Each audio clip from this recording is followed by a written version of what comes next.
Waalaikumsalam warahmatullahi wabarakatuh. Alhamdulillah Rabbil Alamin. Alhamdulillahilladzi arsala rasulahu bil huda wa dinil haqq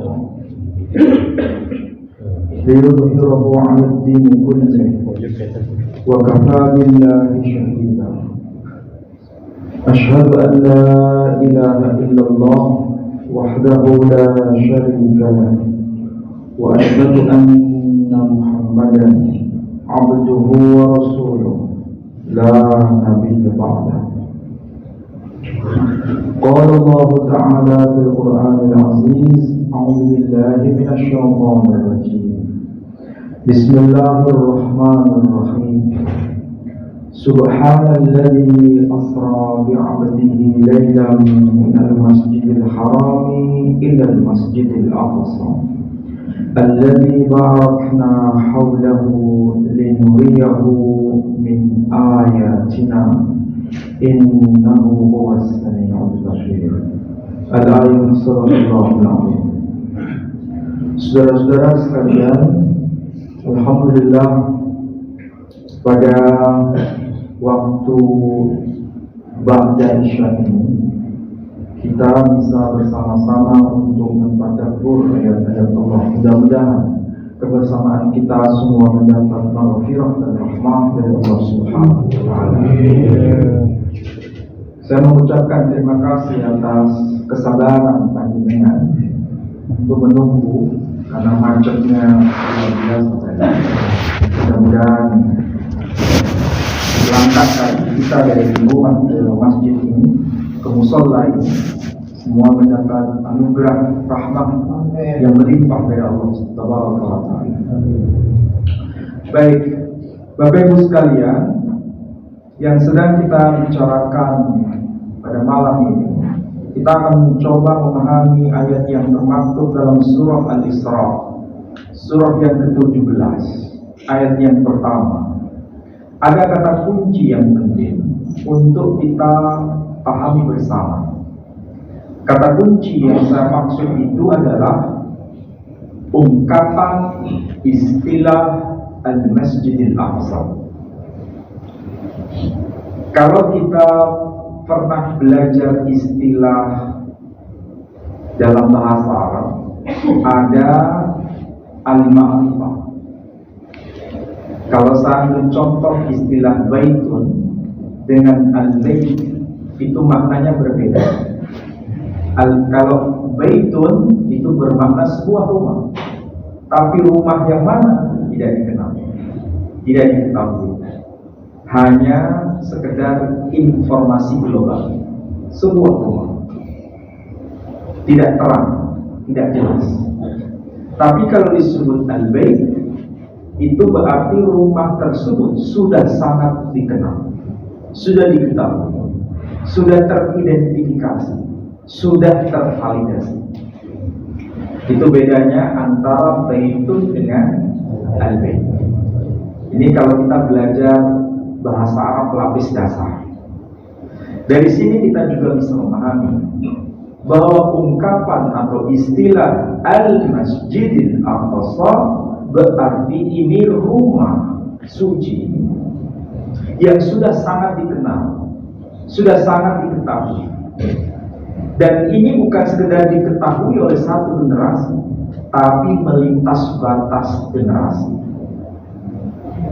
Bukan hanya muncul dan diketahui atau dikenal pada masa kerasulan Nabi Muhammad SAW, tapi juga dikenal dan diketahui sejak masa sebelum beliau. Karena sangat-sangat dikenal. Bukan hanya dikenal oleh kita, ahlul Islam, tapi juga dikenal di kalangan ahlul kita. Itulah sebabnya ungkapan yang dipakai Quran jelas, Al-Masjidil Aqsa. Dan Al-Aqsa itu sendiri bermakna jauh. Jadi masjid yang sudah sangat dikenal dan letaknya jauh, sangat jauh bila dibandingkan dengan Al-Masjidil Haram. Dan salah satu nama yang dikenal dalam tradisi Islam Al-Masjidil Aqsa itu, nama lainnya adalah Baitul Maqdis. Baitul Maqdis itu istilah Arabnya. Sedangkan istilah selain bahasa Arab, yaitu istilah bahasa Ibrani yang dikenal dengan sebutan Bait Hamikdash. Jadi kalau disebut Baitul Maqdis sama dengan Bait Hamikdash. Bahkan istilah ini juga dikenal dengan nama lain, Bait Hamikdash, yang disebut dengan sebutan Haikal siapa? Hah? Haikal Sulaiman. Pertanyaannya, kenapa Bait suci atau Baitullah yang ada dengan sebutan Baitul Maqdis dikenal dengan sebutan Haikal Sulaiman? Kenapa? Karena yang membangun, yang mendirikan, yang dipercaya oleh Tuhan, yang dipercaya oleh Allah untuk membangun pertama kali kawasan itu, Bait suci itu adalah Nabi Sulaiman. Pertanyaannya, kenapa harus Nabi Sulaiman? Dan apa makna Sulaiman? Kalau di sini ada yang punya nama Sulaiman? Kalau saya ingin tanya, apa makna Sulaiman? Tidak mungkin dalam Al-Quran itu suatu istilah itu sia-sia tanpa makna. Sulaiman pasti punya makna. Yunus punya makna. Yosef punya makna. Yusuf punya makna. Yusuf itu bahasa Ibrani-nya Yosef. Kalau dicari akar katanya jadi kata Yasaf. Yasaf itu artinya duduk. Berarti ini nanti orang punya kedudukan di masa depan. Makanya namanya Yosef. Karena istilah Yasaf itu artinya duduk. Dalam bahasa Akadia, dalam bahasa Ibrani, dalam bahasa Bulgaria juga bermakna duduk. Artinya berarti ini orang di masa depan ternyata punya kedudukan. Kembali pada pembahasan tadi mengenai nama. Bapak Ibu tidak usah terlalu tegang, relax aja. Jadi sekali lagi saya ingin tanya, apa makna Sulaiman? Sulaiman itu istilah Al-Quran, nama Nabi. Dia dikenal dengan nama Malik Sulaiman. Dalam bahasa Ibrani disebut sebagai Melech Shlomo. Jadi Sulaiman Shlomo. Dalam bahasa Inggris disebut dengan sebutan Salomo. Jadi Sulaiman, Shlomo, Solomon. Kemudian akar katanya apa kalau begitu? Shlomo atau Sulaiman dari kata Shalom, dari kata Shalem, Salom, Salem, sepadan dengan istilah Arabnya Salam. Berarti kalau begitu Sulaiman sama dengan Pak Salam. Salam itu artinya apa? Selamat, damai, sejahtera. Jadi nama Sulaiman itu bermakna damai sejahtera, Raja damai. Jadi kalau disebut Raja Sulaiman, arti harfiahnya Raja damai. Itulah makna dari nama Sulaiman. Nabi Sulaiman bukan saja dipercaya oleh Allah Taala untuk membangun Baitullah pertama kali di kawasan Palestina, tapi beliau juga dipercaya oleh Allah untuk membangun kota suci di situ. Kota sucinya disebut dengan nama apa? Al-Quds, Yerusalem. Pertanyaannya, apa makna Yerusalem? Kalau sampai ngaji sama saya itu dipreteli kata demikian, karena di situ ada rahasianya. Kenapa namanya Yerusalem? Itu sebuah nama yang bukan muncul tiba-tiba. Itu sebuah nama yang sudah ada grand design atas perintah Allah yang dipercayakan kepada Sulaiman. Apa makna Yerusalem? Yerusalem bukan bahasa Arab, tapi sebanding dengan istilah bahasa Arab. Di dalam bahasa Arab, dalam bahasa Al-Quran, nama itu juga muncul, tapi dalam istilah Arabnya. Kalau Yerusalem, istilah Ibrani. Istilah Arabnya kita bisa cek di dalam surah Al-An'am ayat 127. Ayat itu berbunyi, lahum darussalam 'inda rabbihim. Bagi mereka orang-orang yang saleh mendapatkan anugerah di sisi Tuhannya, yakni sebuah jannah, surga yang disebut Darussalam. Dalam bahasa Ibrani menjadi Yerusalem. Apa makna Darussalam? Dar itu artinya rumah atau wilayah. Salam artinya damai. Jadi Darussalam wilayah damai, rumah kedamaian. Coba kita lihat dan renungkan, kenapa namanya harus Yerusalem dan kenapa surga itu bernama Darussalam? Karena di sana itu ada grand design yang sebetulnya kawasan itu sepadan dengan wilayah yang suci di tempat lain yang dulu didirikan oleh datuknya Nabi Sulaiman. Nabi Sulaiman itu generasi yang kesekian dari Nabi Yakub.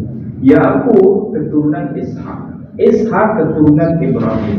Ibrahim sudah mendirikan kota suci, tapi di wilayah selatan, bukan wilayah utara. Wilayah yang disebut Makkah. Dan di situ ada Baitullah. Dan di situ ada tanda makom Ibrahim. Kalau bicara mengenai Ibrahim, semua baik itu ahlul Islam maupun ahlul kitab paham siapa tokoh yang dimaksud.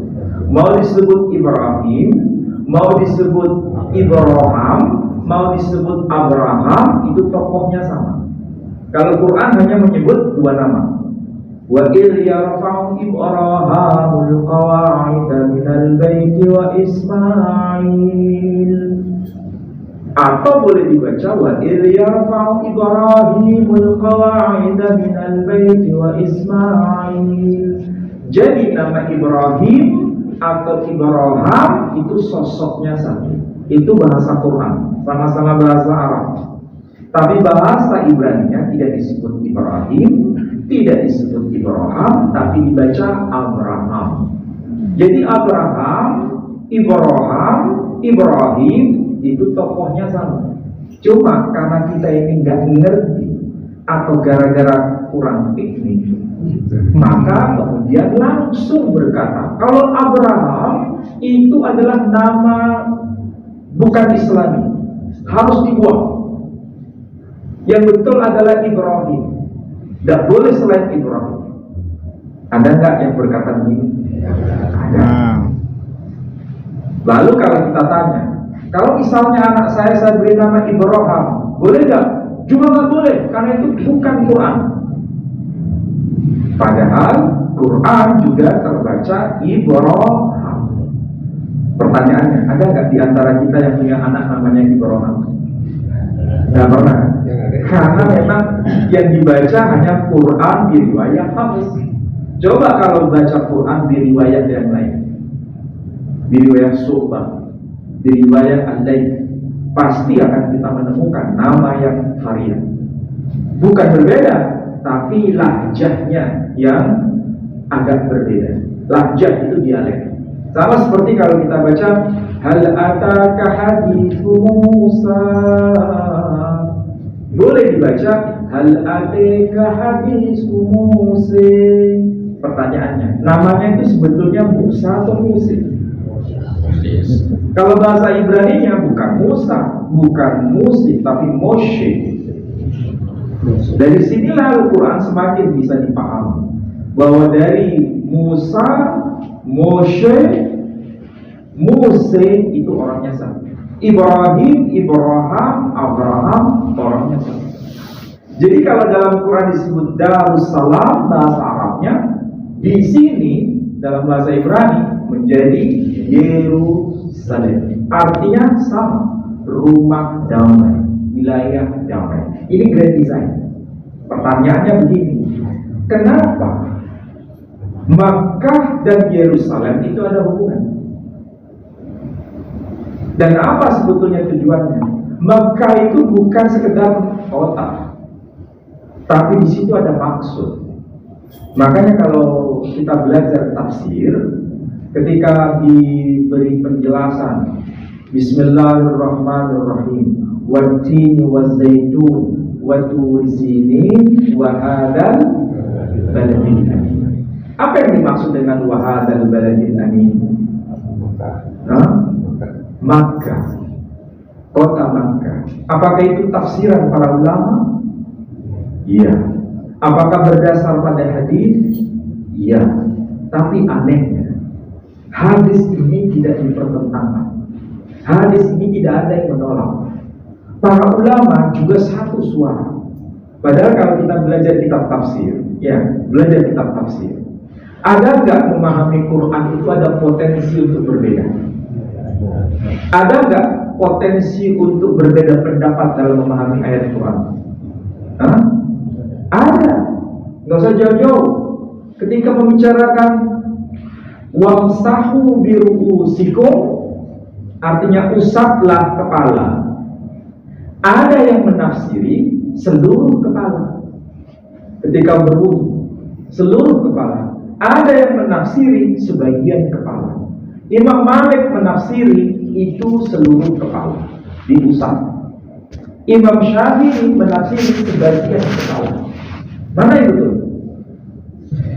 Mana yang betul? Dua-duanya betul. Jangan merasa yang seluruh kepala paling betul, yang sebagian kepala tidak betul. Itu arogansi. Karena para ulama lebih paham daripada kita yang bukan ulama. Karena apa? Ada potensi berbeda dalam redaksi bahasa Arabnya itu. Apalagi bicara fikih. Tapi kalau bicara bukan fikih, bicara akidah, para ulama itu satu suara. Nah, bicara mengenai Makkah itu bagian dari akidah. Karena di situ tempat kelahiran seorang nabi yang disebut Muhammad sallallahu alaihi wasallam. Maka tidak ada ikhtilaf di antara para ulama. Karena kaitannya dengan kerasulan. Jadi ketika ditanya wa hadzal baladil amin, dan demi negeri yang aman ini, ada enggak ulama generasi salaf terdahulu, kemudian generasi khalaf, kemudian generasi kita sekarang, generasi mutaakhirin, para penafsir mutaakhirin berbeda pendapat mengenai kawasan itu yang disebut negeri yang aman? Tidak, semua satu suara bahwa itu yang dimaksud adalah Makkah. Ini menakjubkan, karena ini bicara apa? Akidah. Bicara akidah. Nah, kembali pada persoalan tadi. Jadi Makkah itu sejajar dengan Yerusalem. Baitul Haram, Masjidil Haram sejajar dengan Masjidil Aqsa. Makanya keduanya menjadi kiblat. Orang Yahudi kiblatnya di Masjidil Aqsa. Orang Islam kita ini, Muslim, kiblatnya itu dua. Pertama Masjidil Aqsa, kedua Masjidil Haram. Yang satu bukan salah, Masjidil Aqsa bukan salah, itu benar, tapi sudah tidak berlaku. Bukan salah, itu benar, kiblat, tapi sudah tidak berlaku. Sementara yang berlaku adalah Masjidil Haram. Makanya kalau yang pernah umrah maupun haji, ada yang sholat di masjid kiblatain. Jadi kalau begitu, ringkasnya sederhana. Dua lokasi itu adalah wilayah damai. Dua lokasi itu adalah wilayah yang penuh keamanan. Karena di situ adalah semacam fotokopi atau miniatur. Miniatur dari apa? Miniatur dari yang di sono. Kalau saya sebut sono, paham ya? Di negeri akhirat ini. Maka sebelum ke sono, di sini dihadirkan, di fotokopi. Fotokopinya itu salah satunya adalah Yerusalem. Fotokopi dari Darussalam di sono. Jadi yang di sini harus sama seperti yang di sono. Di sono tidak ada kata-kata lain kecuali salam, salam, salam, alhamdulillah. Tidak ada percekcokan. Tidak ada yang namanya gontok-gontokan. Tidak ada perselisihan. Semua dalam damai sejahtera di alam sana. Maka di dua tempat yang menjadi kiblat itu juga diberlakukan sama. Karena ini fotokopinya. Ada yang KW, ada yang ori. Supaya paham begini, di negeri akhirat itu yang ori. Sebelum ke yang ori, kita diberikan yang KW dulu. KW ini ada pelajaran. Di lokasi itu kita dilarang apa? Di Mekah, yang umrah atau yang haji, dilarang apa? Lihat itu dalam surah Al-Baqarah ayat 190. Al-Hajju ashhurun ma'lumat. Haji itu dilaksanakan pada bulan-bulan yang sudah ditentukan. Faman farada fihinna al-hajj haji. Maka barang siapa yang menunaikan ibadah haji pada bulan-bulan itu, fala rafata, maka tidak boleh bagi mereka untuk berkata-kata kotor. Kedua, wala fusuqa, dan dilarang bertindak maksiat. Wala jidala fil hajj, dan tidak boleh bertengkar pada masa pelaksanaan haji. Masalah kenapa banyak aturan pada saat haji? Gak boleh begini, gak boleh begitu, gak boleh begitu. Kalau saya ibaratkan begitu, paham maksudnya ya? Kenapa dilarang begini? Bahkan di ayat-ayat yang lain dilarang membunuh. Bahkan membunuh binatang pun juga dilarang. Mencabut pohon-pohonan boleh gak? Kenapa gak boleh? Kita sekarang ini, kebanyakan muslim ini rata-rata beribadah itu hanya sekedar ritual, gak pernah memahami maksudnya. Kenapa gak boleh begitu? Kenapa gak boleh jidal, berolok-olokan, berdebat dan lain sebagainya, bertengkar? Kenapa gak boleh? Bahkan mencabut pepohonan saja gak boleh. Tapi orang gak paham mengambil satu kerikil di sana dibawa pulang begitu. Tujuannya apa? Jadi jimat. Padahal nggak boleh ngambil itu. Tapi masalahnya bukan masalah mengambil tidak mengambil. Kenapa kok ada larangan mengambil itu? Karena itu kawinnya surga. Maka yang masuk ke wilayah itu tidak boleh melakukan sesuatu yang berlawanan dengan apa? Tujuan dari surga itu sendiri. Karena di surga itu nggak ada begituan. Maka siapapun yang pulang dari umrah atau haji bukan sekedar dipanggil Pak Haji dan Muhajir, tetapi harus membawa suasana surgawi yang ada di Mekah itu ke sini. Kalau di sana tidak berjidal, di sini juga tidak berjidal. Kalau di sana tidak marah-marahan, di sini jangan marah-marahan. Itu maksudnya sebenarnya. Agama itu di situ. Kenapa? Ketika kita masuk ke alam surga, di sana tidak ada sesuatu yang dilarang-larang itu. Sudah kan? Yang ada hanya ucapan apa? Salam, salam, alhamdulillah. Dan itu sebagaimana yang diajarkan Al-Quran itu sendiri. Ini saya belum bahas mengenai Zionis ya. Ini bahas grand design dulu. Jangan terburu nafsu Zionis ini. Nanti kalau sampai bicara langsung Zionis nggak paham nanti. Karena apa? Grand design-nya itu begitu. Grand design-nya. Makanya kalau kita paham grand design, kita akan tahu cara beragama itu yang bagaimana. Bukan sekedar kulit, tapi juga makna.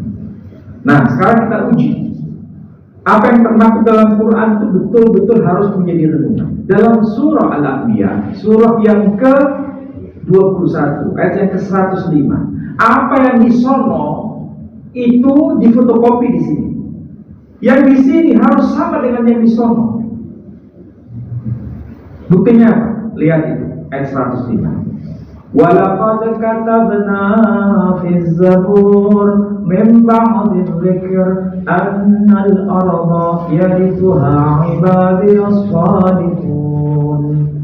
Dan sungguh telah termaktub di dalam kitab Zabur sebagaimana telah tertulis di dalam Lauhil Mahfuz bahwa bumi sesungguhnya diwarisi hanya orang-orang yang saleh. Jadi orang yang saleh itulah yang berhak mewarisi bumi. Dan itu sudah tertulis di sono, di Lauhil Mahfuz. Bahkan juga tertulis dalam kitab Zabur. Kitab Zabur itu di sono atau di sini? Di sini, karena diterima oleh Nabi Daud. Quran juga diterima oleh Nabi kita Muhammad SAW mengabarkan hal yang sama dalam surah Al-Anbiya. Jadi yang di sono dengan di sini itu ibaratnya yang satu yang ori, yang satu kawin. Tapi yang kawin itu harus mirip seperti yang ori. Ini bahasa Quran itu indah sebetulnya. Maka hanya orang yang soleh yang mewarisi bumi ini di sini. Dan nanti orang-orang yang soleh lahum darussalam inda rabbihim. Bagi mereka orang-orang yang soleh itu surga yang disebut darussalam dari sisi Tuhan mereka. Itu sebetulnya hal yang seperti ini. Ini ada yang mualaf dari ini, ada yang non-muslim dulu. Bukan Turki semua, bukan Islam. Ini tuh kalau saudara punya pengalaman masa lalu itu, oh ternyata betul ada hubungannya, meskipun tidak persis sama. Doa yang diajarkan oleh Nabi Isa alaihissalam, saudara kita menyebutnya Yesus Kristus, ya. Atau bahasa Surianya disebut Isa the Mesiho. Itu mengajarkan kepada para muridnya. Doanya sampai sekarang masih dibaca itu di tempat ibadah, tapi dalam bahasa Indonesia. Kalau bahasa aslinya mirip dengan bahasa. Beliau mengajarkan apa? Abinu Shebashamayim. Shebashamayim itu bahasa mirip dengan bahasa Arab. Samawat, langit atau surga. Abinu Shebashamayim. Yitat Jeshebikha Pavomal Khutha Yiatsir Soniha Ka'asher Bashamayim Gamba'ah.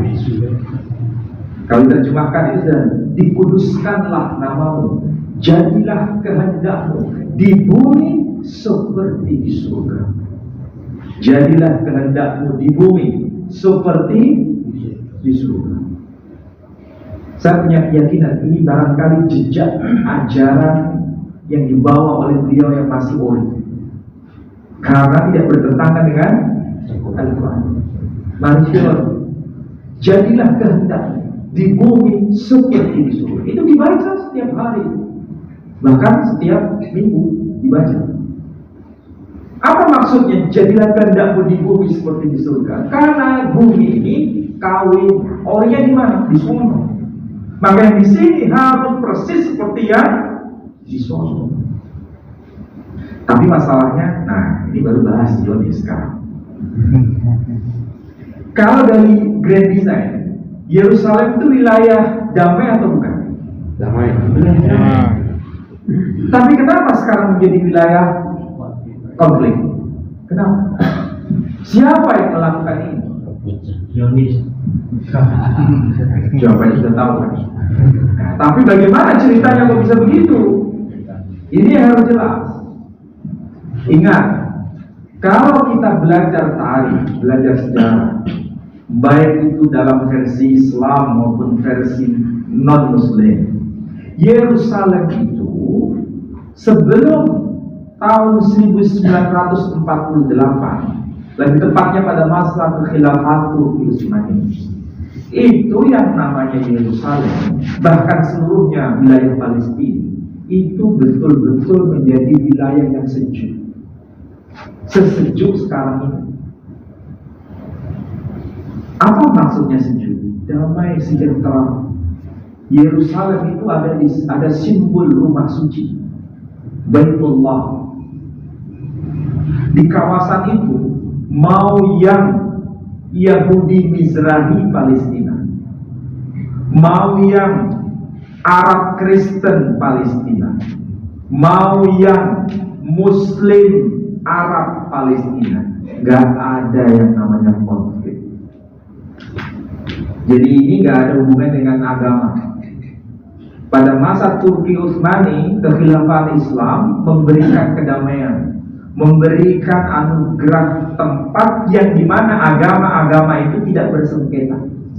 Yang Muslim ibadah di Masjidil Aqsa, yang Yahudi Mizrahi ibadah di tembok ratapan, yang Kristen beribadah di gereja makam kudus, makam suci.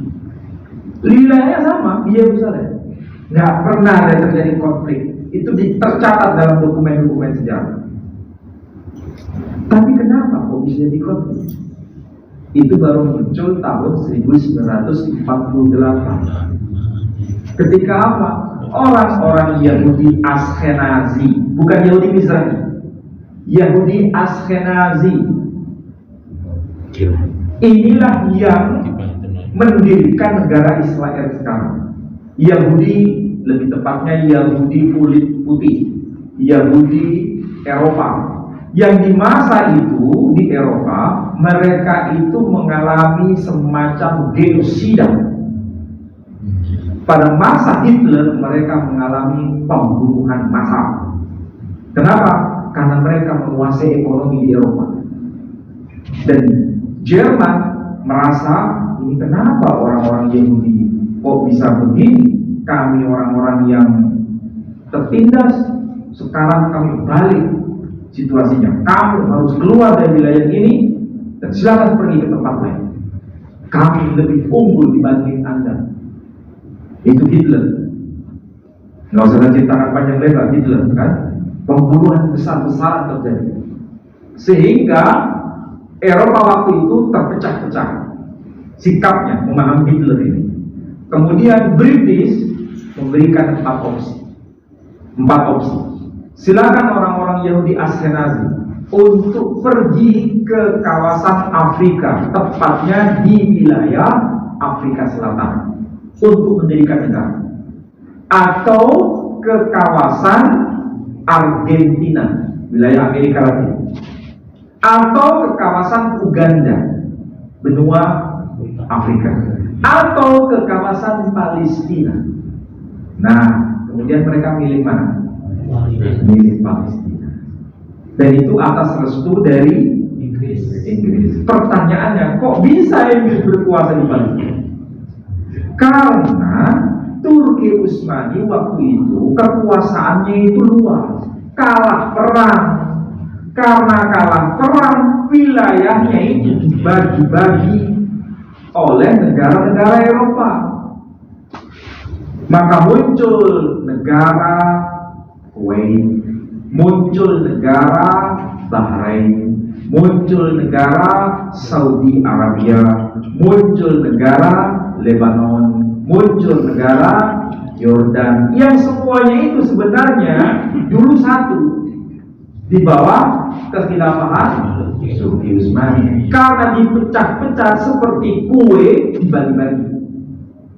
Palestina di bawah mandat British. Dari situlah British memberikan wewenang, silakan pergi ke Palestina.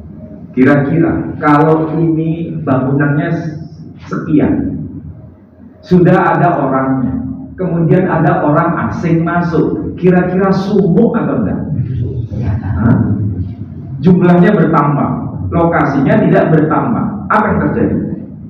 Kalau yang datang 1 orang, 2 orang mungkin nggak terasa, tapi kemudian semakin banyak dan bergerombol. Kira-kira apa yang terjadi? Itulah yang terjadi. Setelah orang asing ini masuk dari Eropa ke Palestina, mereka bukan malah berterima kasih diberikan tumpangan, tapi justru merampas haknya yang asli di situ. Bahkan orang-orang Yahudi Falasa, tahu orang Yahudi Falasa? Yahudi kulit hitam. Lalu dari mana mereka? Mereka ini keturunan Nabi Sulaiman dengan Ratu Balqis. Mereka disebut Yahudi Falasa.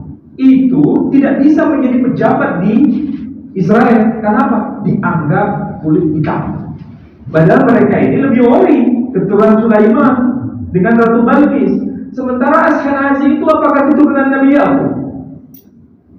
Nabi Yakub itu berapa putranya?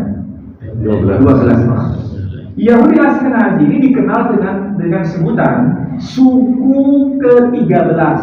Ini bahasa sindiran sebetulnya. Yang sebetulnya bukan Yahudi ori, Yahudi KW. Yang masuk agama Yahudi, suku Khazar dari Eropa, tepatnya sekarang itu kawasan Kaukasus. Kemudian masuk agama Yahudi, itu yang kemudian menguasai sekarang. Itulah sebabnya kalau sampean lihat di YouTube, kok bisa antar Yahudi itu kok bertegangan? Ada Yahudi yang pakai pakaian hitam, yang jambang kanan kirinya panjang, kemudian pakai topi hitam dan menggunakan apa itu flag, bendera Israel atau bendera Palestina? Palestina. Bendera Palestina. Bahkan mereka ini menyebut negara Israel dengan sebutan bahasa mereka, Zemedinat Hasatan, ini negeri setan. Yang ngomong itu siapa? Muslim? Bukan. Yahudi Mizrahi yang asli di situ. Jadi kalau dikatakan ini perang antara agama Yahudi dengan Islam, ini terlalu menyederhanakan masalah. Ini agama iya, tetapi juga politik iya. Yang tertinggal di sana itu Yahudi Mizrahi tertindas, Arab, Kristen, Palestina tertindas. Yang kebanyakan Muslim, Arab, Palestina yang lebih tertindas. Kenapa orang-orang Arab Palestina, orang Arab Kristen Palestina itu kok tidak terlalu terekspos? Karena mereka sebagian besar sudah keluar dari Palestina karena nggak kuat. Mereka itu migrasi sekarang ke Amerika. Sebagian mereka hanya bertahan di kota Nazaret karena itu dianggap sebagai apa? Kota kelahiran Nabi Isa. Dan sebagian bertahan di Bethlehem. Di tempat lain mereka sudah nggak kuat sudah.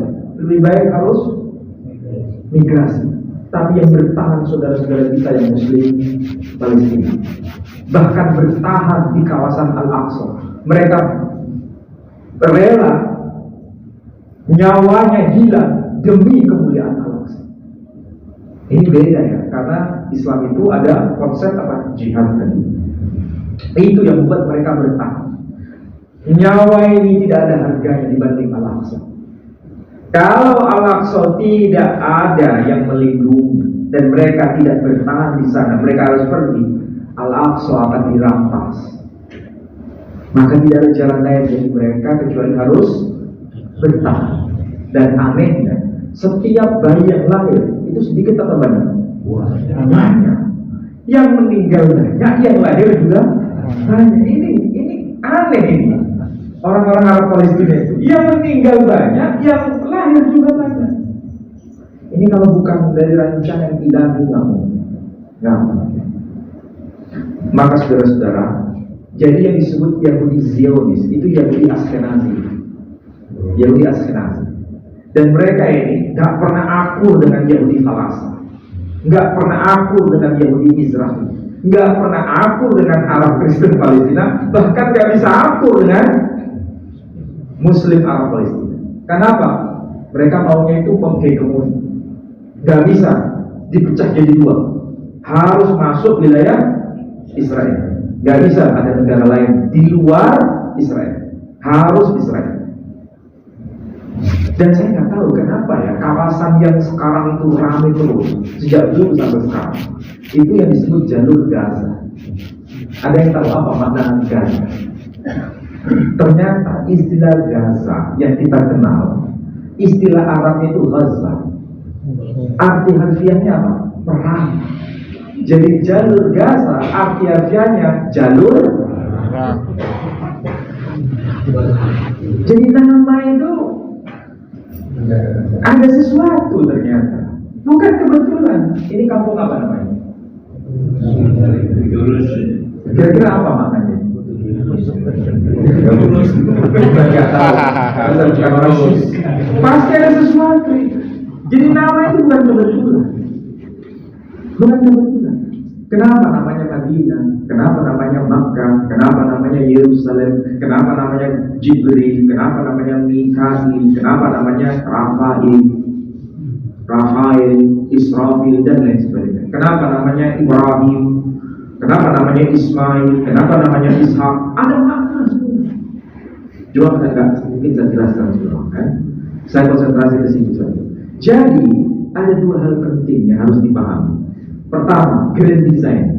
Kalau grand design-nya Yerusalem itu sebetulnya wilayah damai, tapi menjadi wilayah konflik karena ada Zionis. Dan jangan lupa, Zionis itu bukan hanya Yahudi Ashkenazi, ada Muslim Zionis. Yahudi Persia. Ada Muslim Zionis. Loh, tentara Israel apakah Yahudi semua? Enggak. Tentara Israel itu ada yang Muslim, tapi ini Muslim Zionis. Bahkan ada yang dari tentara Drus, orang agama Drus. Coba bayangin, kok bisa? Ya itu tadi, sampai seperti memahami Belanda. Belanda itu penjajah atau bukan? Mayoritas agamanya apa? Kristen. Ini soal agama atau soal penjajahan? Jadi campur baur sebetulnya. Ini soal agama iya, soal politik iya. Kenapa disebut soal agama? Ada kaitannya dengan Al-Aqsa. Kapan Al-Aqsa itu bisa menjadi damai? Kalau dari tinjauan agama, ini akan terus berlangsung sampai kapan? Tidak tahu.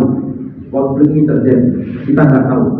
Reda sementara umat lagi, reda sementara umat lagi, terus begitu. Sampai kapan? Sampai dua orang yang akan muncul. Siapa ini? Imam Mahdi dan Isa Al-Masih.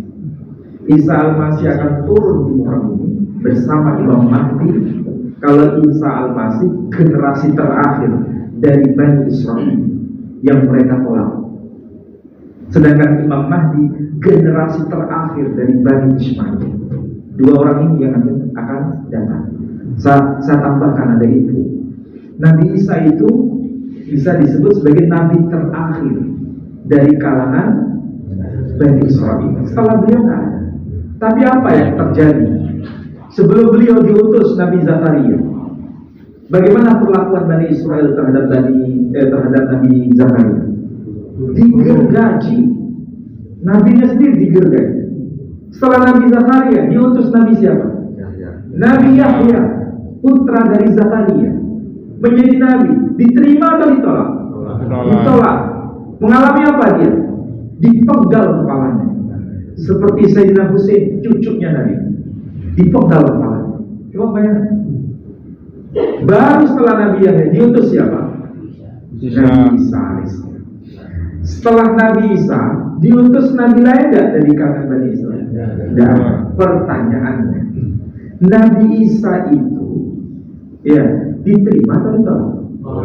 Ditolak. Bahkan mau apa? Mau disalibkan. Tapi Allah menyelamatkan tidak? Allah selamatkan. Pertanyaannya, kenapa Nabi Isa kok selamat? Kalau bahasa Jawa, iki wis koret-koretan. Kalau ini tidak diselamatkan, habis saksinya. Makanya diselamatkan oleh Allah Subhanahu wa Ta'ala. Kenapa? Nanti akan turun lagi untuk menghakimi bangsa Israel, menghakimi kaumnya sendiri. Itu tujuannya. Dan sebelum beliau dianiaya dan dipersekusi gitu ya, atau disalibkan menurut kaum Kristiani, dia sudah berucap di bait suci, di rumah Baitul Maqdis itu. Apa yang dia katakan? Itu ada tertulis dalam kitabnya kaum Nasrani. Dia berkata begini, Yerusalem, Yerusalem. Ini beliau pakai bahasa sastra. Yerusalem, Yerusalem, aku rindu menghimpun kalian seperti induk ayam menghimpun anak-anaknya. Tapi kalian tidak mau. Saksikanlah wahai Yerusalem, tidak ada satupun di masa nanti satu batu yang masih tetap kokoh pada tempatnya, dan semuanya akan dihancurkan. Pernyataan ini terjadi atau tidak? Terjadi. Tahun 70 Masehi, Baitullah, Masjidil Aqsa yang dibangun oleh Sulaiman, diteruskan oleh Herodes, yang megahnya itu luar biasa, hancur luluh lantak, yang tersisa hanya tembok ratapan doang. Bayangkan, seandainya tembok ratapan itu juga hancur, kira-kira kita nggak bisa bayangkan betapa megahnya. Tapi kemegahan itu bisa teridentifikasi karena tembok ratapan itu tersusun atas batu bata besar. Satu bata besar itu ukurannya ya segini. Ini dua batu bata besar ini. Oh, masih kurang besar lagi. Terus cara ngangkatnya kayak apa dulu? Itu yang tersisa pakai cina. Borobudur. Oh ya. Jadi kalau batunya saja satu plong, satu batu bata. Kalau batu bata kita ukurannya berapa? Itu batu batanya ukurannya segitu besarnya. Itu yang tersisa. Kalau begitu bangunannya kayak apa dulu itu? Oh, megah sekali, sangat megah. Tapi Nabi Isa berkata, Yerusalem, Yerusalem, aku rindu menghimpun kalian seperti rindu ayam menghimpun anak-anaknya, tapi kalian tidak mau. Ditolak, dia tidak merasa ditolak. Saksikanlah Yerusalem, Yerusalem, kelak nanti bangunan suci tidak ada satu batang pun yang tersusun rapi pada tempatnya, semua akan dihancurkan. Dan betul, ketika Nabi SAW diutus, kota Yerusalem luluh lantak. Bahkan Baitullah itu menjadi tempat kubangan sampah. Baru dibangun pada masa Khalifah Umar bin Khattab radhiyallahu anhu dengan bangunan kecil yang sekarang ini dimewahkan, bentuknya menjadi kubah emas. Di bawahnya itu ada batu besar. Batu besar itu arah kiblat Bani Israel. Kiblat kita dulu itu, kemudian pindah ke Makkah. Jadi tujuan Zionis itu apa? Ingin menguasai itu lagi. Bahkan Amerika sendiri sejak tahun 2012 ingat saya sudah ketok palu bahwa ibu kota Yerusalem itu miliknya Israel. Sementara tidak boleh dari hukum PBB itu kota tersebut menjadi milik Israel, itu menjadi milik bersama, bebas dari milik siapapun intinya. Tapi Amerika punya kekuatan. Nah masalahnya begini, kenapa sih orang-orang Arab di negara-negara itu kok gak bantu Arab Palestina? Kenapa alasannya? Sudah dibantu kalah. Nah, bukan dibantu kalah. 48 itu kelompok negara-negara ikut nyerbu ke Israel. Mei 81 sampai Juni tapi kalah. Kalah, ya. Setelah Amerika turun tangan. 67 juga kalah. Yom Kippur agak menang. Selama 6 hari perang Yom Kippur, langsung mereka bisa mengikat habis negara-negara Arab sekitarnya. Pertanyaannya, kenapa sampai hari ini negara-negara Arab sepertinya diam dalam tanda kutip, tidak bisa berkutik? Kenapa? Alasan sederhana, negara-negara Arab itu bikinan siapa? Bukan bikinan Yahudi. Terlalu menyederhanakan itu. Ini bikinan negara-negara pemenang perang dunia kedua. Siapa negara pemenang dunia kedua? Inggris, Amerika, dan Prancis. Ketiganya memegang hak itu. Ini yang membela Israel. Sementara yang membela Palestina siapa? Rusia dan Cina. Yang membela Palestina ini Rusia dan Cina. Iran. Yang membela, ya kalau yang Rusia. Ini yang pemegang hak itu. Pemegang hak itu kan 5. Ya, Prancis, Inggris, Amerika. itu mendukung Israel. Rusia dan Cina mendukung Palestina. Kalau ini sama-sama punya hak veto, 3 lawan 2 menang. Dia tetap menang pembela Israel. Jadi ibaratnya kalau Saudi membantu Palestina, Amerika akan tekan tombol untuk menghancurkan Saudi. Kalau Yordan ikut cawe-cawe, Amerika akan tekan tombol. Tapi kalau Amerika tekan tombol, Cina akan tekan tombol, Rusia akan tekan tombol, dan jadilah perang dunia ketiga. Jadi ini bukan persoalan masalah Palestina dan Israel, ini juga masalah Amerika lawan Cina, Amerika lawan Rusia, Cina lawan Prancis, Cina lawan Inggris, dan Cina lawan Amerika. Ini geopolitik, bukan sekedar persoalan ini Cina, ini Amerika. Ini geopolitik. Kalau kita nggak sadar geopolitik, susah kita nggak bisa memahami. Jadi kalau begitu, Zionisme itu tetap akan bisa tumbuh senyampang pemegang hak veto masih ada. Bagaimana bisa hilang? Kalau hak veto sudah dicabut. Persoalannya kapan misalnya hak veto dicabut? Setelah perang dunia ketiga. Setelah perang dunia ketiga. Ini yang jadi problem. Kapan hak veto bisa dicabut? Gak usah jauh-jauh. Rusia menyerang Ukraina. Kenapa alasannya? Karena Ukraina membela bloknya Amerika. Ini kalau Ukraina sudah membelot, ini kawasan sudah tidak aman ini nanti. Maka nggak mau, Rusia akan gempur itu siapa? Ukraina. Jadi persoalan geopolitik itu luar biasa. Masalahnya yang ada di sini nanti politik semua nggak? Boleh. Iya. Assalamualaikum warahmatullahi wabarakatuh. Waalaikumsalam warahmatullahi. Kita tahu bahwa Yahudi atau Bani Israel itu ditetapkan sebagai umat pilihan Tuhan, God's chosen people, the chosen people. Iya.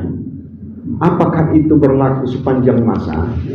Dan kalau berlaku, apa dalilnya di dalam Taurat, Injil maupun Al-Quran? Kalau tidak berlaku, apa pula dalilnya? Kedua, tentang tanah yang dijanjikan, promised land. Dan apakah ini juga berlaku selamanya bagi Bani Israel? Terima kasih. Assalamualaikum warahmatullahi wabarakatuh. Waalaikumsalam warahmatullahi wabarakatuh. Ya, kemarin lagi ribut-ribut siapa itu? Eliamir.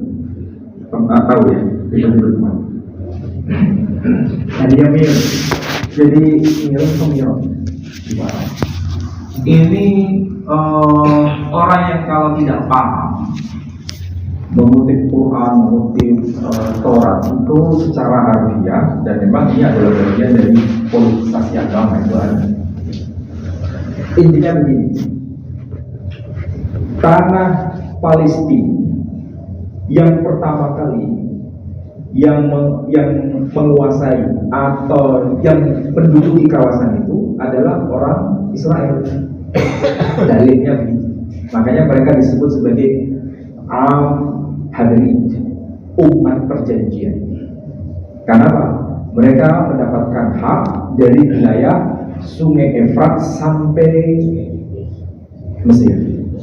Jadi itu wilayah yang harus dikuasai oleh mereka. Dalilnya apa? Ya kitab suci. Kitab suci apa? Taurat. Tauratnya siapa? Tauratnya Yahudi. Menurut klaim dari orang-orang Yahudi. Tapi masalahnya itu kan kitab suci yang harus bisa divalidasi apakah betul atau tidak. Siapa penguasa sebetulnya yang pertama? Apakah betul orang-orang Israel? Ternyata enggak. Orang Palestina, Filistin dalam bahasa Ibrani itu lebih awal ada di sini. Tapi orang Filistin dulu itu kan belum ada agama Islam kita, maksudnya ya, Islam kita. Tapi nggak tahu agamanya apa. Tapi kalau dari sisi kemanusiaan yang mereka lebih awal sebelum adanya Bani Israel. Tapi kenapa yang diklaim kok malah Bani Israel? Karena mereka ada tujuan untuk melegalkan berdasarkan kitab suci. Bahkan di dalam Al-Quran disebut-sebut dijadikan dalil Ardul Muqaddasah. Apa itu artinya? Tanah yang suci diberikan kepada Bani Israel. Padahal nggak begitu maksudnya. Kalau mereka beriman, maka mereka mendapatkan hak itu. Tapi kalau mereka membuat kerusakan, mereka dihancurkan oleh Allah Subhanahu wa Ta'ala. Dan itu terbukti dalam surah Al-Isra ayat-ayat berikutnya itu. Mereka telah membuat kerusakan 2 kali. 2 kali rusak. Sehingga Baitullah itu rusak 2 kali itu. Karena satu, mereka dijajah oleh Assyria. Yang kedua, dijajah oleh Romawi. Bahkan dalam masa penjajahan mereka masih sumbang sebagai umat pria. Ini pelajaran orang-orang yang terdahulu sudah ada yang namanya benih asabiyah, merasa paling. Akhirnya kalau sudah merasa paling, itu kesombongan. Di saat ada kesombongan itu, maka Allah akan hancurkan. Itu pelajaran kita untuk Muslim sebetulnya. Umat terdahulu sudah mengalami itu. Jangan terulang lagi kepada kita. Saya kira itu jawaban ringkasnya ya. Makasih. Mudah-mudahan apa yang saya sampaikan juga bermanfaat. Al-Aqsa bukan sekedar tempat ibadah. Al-Aqsa juga bagian dari keimanan kita. Seorang Muslim yang tidak ada cinta dengan Al-Aqsa dan hanya mengatakan itu hanya urusan orang Palestina, bukan urusan kita, berarti ini imannya masih bermasalah. Jadi seorang Muslim harus peduli dengan Al-Aqsa. Kalau tidak bisa dengan harta, dengan doa. Kalau tidak bisa dengan doa, dengan apa? Ya medsos. Tapi yang paling baik ya dengan nyawa. Tapi masalahnya kalau seperti Presiden Chechnya ya, itu kan di bawah negara bagian dari Rusia. Ya tinggal Rusia izinkan, maka berangkat. Dan karena belum diizinkan, ini belum ada kode, maka dia masih siap-siap saja. Siapa itu? Yang Chechnya, Kadyrov. Ya. Muslim itu Rusia ini dengan Amerika beda. Rusia itu Kristen Orthodox, sementara Amerika Kristen Katolik. Jadi antara Katolik dan Orthodox tidak bisa nyambung sebetulnya, sama-sama Kristen. Sedangkan yang Kadyrov ini satu jalan dengan Presiden Putin. Jadi intinya kita harus punya kepedulian itu. Harus peduli dengan Al-Aqsa. Nah, kalau saudara atau panjenengan tidak punya wewenang karena bukan sebagai abri, ya, kalau pekerjaan biasa, ya jangan ke sana. Kalau ke sana bukan sangit, malah jadi sangit. Intinya apa? Sesuaikan dengan apa yang kita bisa. Sesuai dengan itu. Mudah-mudahan yang saya sampaikan bermanfaat untuk saudara-saudara semua. Baik. Kali itu dengan doa untuk majelis. Subhanallah wa bihamdika, asyhadu an la ilaha illa anta, astaghfiruka wa atubu ilaik. Wassalamualaikum warahmatullahi wabarakatuh. Waalaikumsalam warahmatullahi wabarakatuh.